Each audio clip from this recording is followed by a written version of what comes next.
Gak terasa udah tahun 2025 aja. Di tahun ini saya yakin nih ya, para penjahat online itu sudah punya teknik-teknik baru untuk mencari mangsa baru. Mereka punya update sistem, bre. Gimana dengan kita? Apakah antivirus yang ada di otak kita juga sudah terupdate?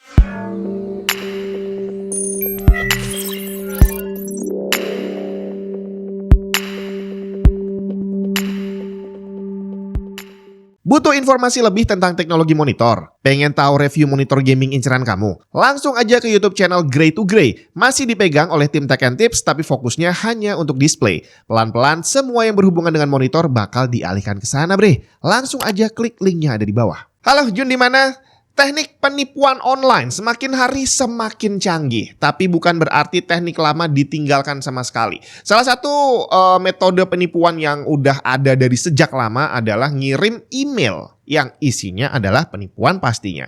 Ini adalah salah satu metode penipuan online yang sudah ada dari sejak lama sekali. Diperkirakan phishing email sudah ada dari sejak awal era digital di tahun 1970-an. Walaupun dia baru menyebar luas mulai tahun 1990-an saat internet mulai digunakan di seluruh dunia. Jadi sampai hari ini kurang lebih udah 55 tahun lah ya email penipuan ada di dunia. Tapi kok sampai hari ini juga masih banyak yang kena aja sih. Sekali lagi di sini saya pengen mengingatkan bahwa channel teknologi terbesar di dunia, Linus. Iya, saya pakai nama Linus karena memang dia yang paling heboh. Di luar Linus ada banyak sekali channel lain yang kena hack, bre. Dan kalau orang-orang yang paham teknologi ini aja bisa kena hack dengan metode yang mungkin hampir sama pakai email atau pakai WhatsApp gitu ya. Gimana dengan kita orang awam? Nasib baik dan nasib buruk, lagi beruntung atau lagi sial, itu beneran ada atau sebenarnya kita memang sudah ditakdirkan untuk jadi seperti itu? Ada satu cerita dari dunia what if, di mana di dunia sana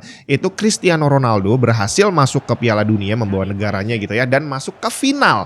Nah, pertandingannya sengit banget, bre, sampai akhirnya sudah hampir 90 menit gak ada gol, 0-0. Sampai akhirnya di penghujung waktu hampir selesai, bek lawan kepleset dong dan akhirnya bolanya menggelinding liar jatuh tepat di kaki Ronaldo di depan gawang. Tinggal ditendang dikit, gol 1-0 dan akhirnya Portugal jadi juara dunia. Kira-kira apakah ini termasuk keberuntungan atau udah takdir? Kita coba bayangkan dengan kondisi yang lain. Berapa persen kemungkinan saya tenggelam di laut karena mancing pakai kapal? Ya kalau buat saya sih kayaknya 0% ya. Karena pertama saya nggak suka naik kapal. Kedua saya nggak hobi mancing. Saya belum pernah naik kapal untuk mancing. Dan saya tidak akan pernah berencana untuk melakukan hal itu.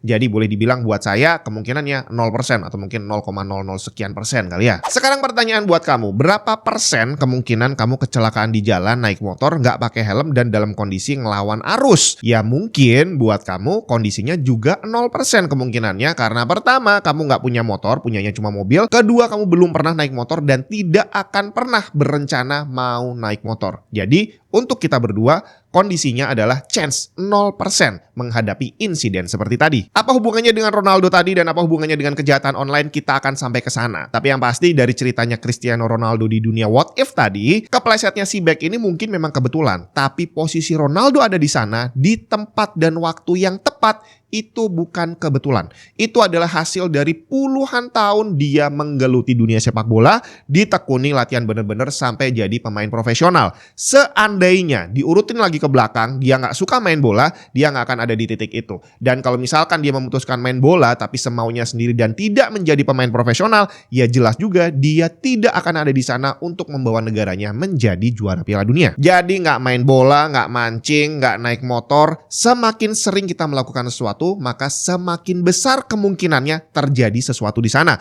Baik sesuatu yang bagus ataupun sesuatu yang buruk, semuanya chance-nya akan semakin besar kalau kita semakin sering melakukannya. Hari gini jangan sampai ketahuan kalau Windows kamu bajakan. Malu, bre. Paling aman sih beli original aja. Di cdkisales.com kamu bisa beli Windows original dan dapetin diskon tambahan dengan menggunakan kode voucher TNT saat pembelian. Pembayaran bisa dilakukan menggunakan GoPay maupun OVO. Setelah pembayaran selesai, kamu akan dapat serial number yang bisa langsung digunakan untuk mengaktifasi Windows kamu. cdkisales.com juga menyediakan game dan software original lain seperti Microsoft Office. Selengkapnya cek link di bawah. Nah, sekarang kita kembali ke pertanyaannya nih. Seberapa besar kemungkinan kamu akan menjadi korban penipuan online? Hal ini tentu saja akan bisa dijawab kalau kita menyadari bagaimana kebiasaan kita saat online. Bagaimana kebiasaan kita saat pakai device, saat pakai gadget gitu ya. Apakah kita termasuk orang yang waspada? Apakah kita termasuk yang paham dengan metode penipuan online yang ada saat ini? Apakah kita terbiasa dengan gampang membuka attachment dalam email? Apakah kita hobi menerima pesan atau telepon dari orang asing? Apakah kita selalu penasaran untuk membuka foto yang dikirim sama orang di WhatsApp? Menurut data dari GASA, Global Anti-Scam Alliance, di tahun 2024 lalu, scammer berhasil mencuri lebih dari 1 triliun US dollar dalam kurun waktu 12 bulan. Dari 58.000 orang yang mengikuti survei, lebih dari setengahnya menemui usaha penipuan paling sedikit seminggu sekali. 67% peserta survei yakin akan kemampuannya untuk mendeteksi penipuan. Tidak ditulis berapa banyak yang menjadi korban, tapi diperkirakan 70% korban scam tidak melaporkannya ke pihak yang berwajib, dan hanya 4% yang berhasil mendapatkan kembali uangnya yang hilang. Dari data yang lain disebutkan bahwa di tahun 2024 diperkirakan ada lebih dari 4 miliar email penipuan dikirimkan setiap hari. Bahkan Chiasso Online memperkirakan kerugian akibat serangan phishing kayak gini hampir mencapai 18.000 US dollar tiap menitnya. Gila, 300 juta rupiah hilang tiap menit, bre. Dari usaha kejahatan online yang sebegitu besarnya, berarti para penjahat ini semakin sering melakukan kegiatannya.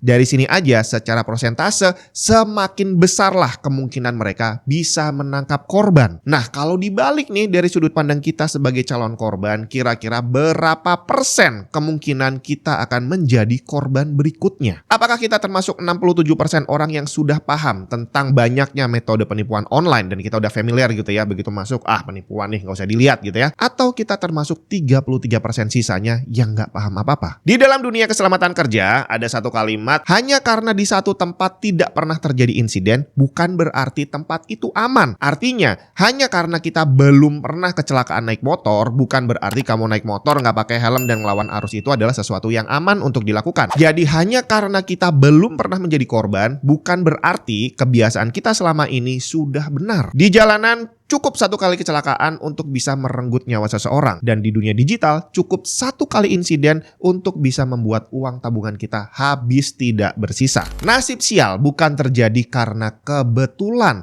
tapi adalah akumulasi dari kebiasaan buruk yang sering kita lakukan. Selamat tahun baru.